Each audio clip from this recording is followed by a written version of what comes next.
Hey friends! So today we're going to do sort of a science experiment. We are going to make rainbow coffee filters. So what you need for this is coffee filters. You're going to want the same amount of filters as you have marker colors. I have 6 altogether, the color of the rainbow. And then you need small glasses or jars. Also, since I have 6 colors, I have 6 cups. So how many ever markers you use for this is fine.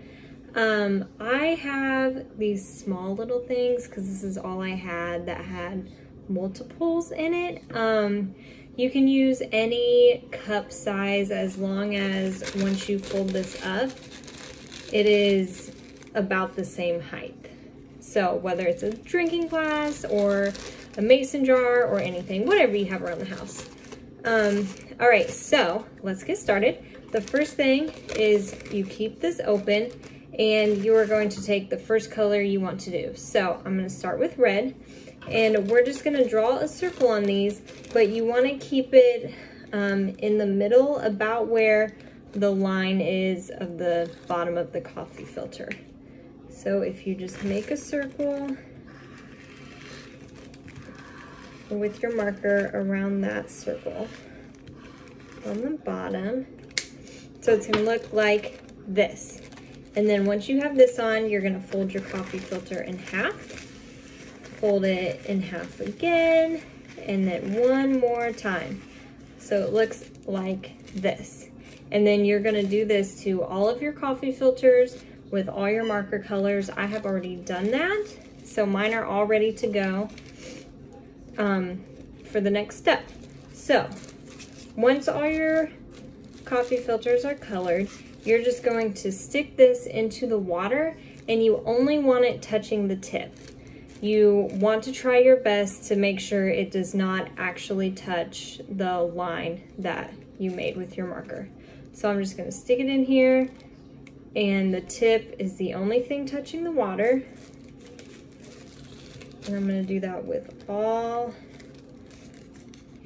of my colors.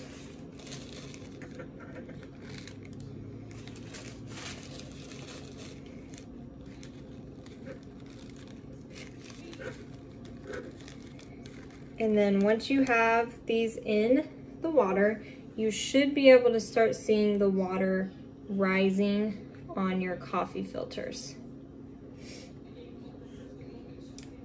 And so then for now, we're just gonna wait and see.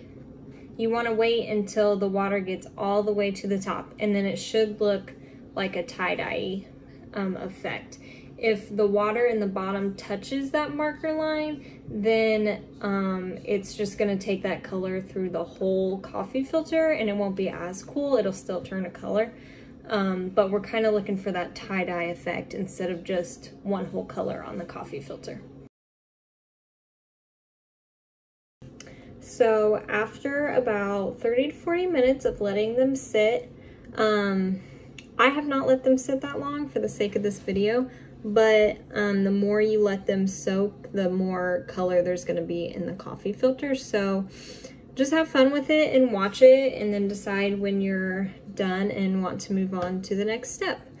But I did forget to mention earlier, you're going to want a newspaper or some sort of big piece of paper that you can set these on. I'm going to use a paper bag because that's all I had.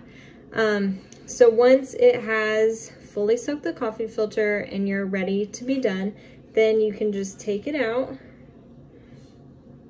and then unfold it, and then you can see right away that there's kind of that tie-dye effect where the color stayed brighter.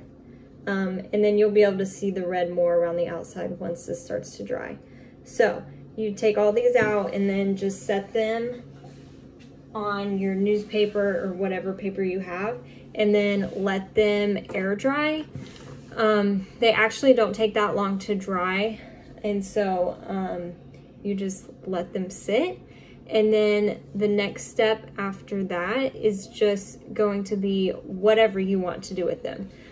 You can kind of smash them back together like they are now and make them into flowers, and you could have a rainbow bouquet. You could hang just the round coffee filter on your wall and make a rainbow out of it. Whatever you guys want to do. I know you guys can get creative. If you want to cut them up and have rainbow pieces of paper, I think that would be awesome. I would love to see what you guys decided to do with your end product. So please send videos of you doing this, send pictures when you are all done, and I would love to see it. So this is what mine turned out like after they dried, and I just bunched them together and twisted the bottom and made them into little flowers. And then I put them together and made a rainbow bouquet. So once your guys' dries, I would love to see them, and I hope you enjoyed this activity. Bye guys. So for any kids that may need a little more help with this activity, I think the biggest thing is going to be a lot of hand over hand. First of all, make sure they're sitting in their high chair or in a chair where they are stable, so you don't have to worry about holding them and also trying to do this project with him. So a high chair or a chair, and then when you are coloring on the coffee filters, just a lot of hand over hand, have them still draw the circle just with your help, and then also just a lot of choices. If you want, hold up 2 markers and then have them like either whichever one they look at or whichever one they touch and say that they want. So a lot of choices on that. And then as far as folding it might be easiest if you do it anyways, and then just hand over hand and having them put it into the cup. So yeah, if you guys have any other questions about ways that that could be helpful for what you can do to help them, just ask and we'll let you know. All right, bye guys.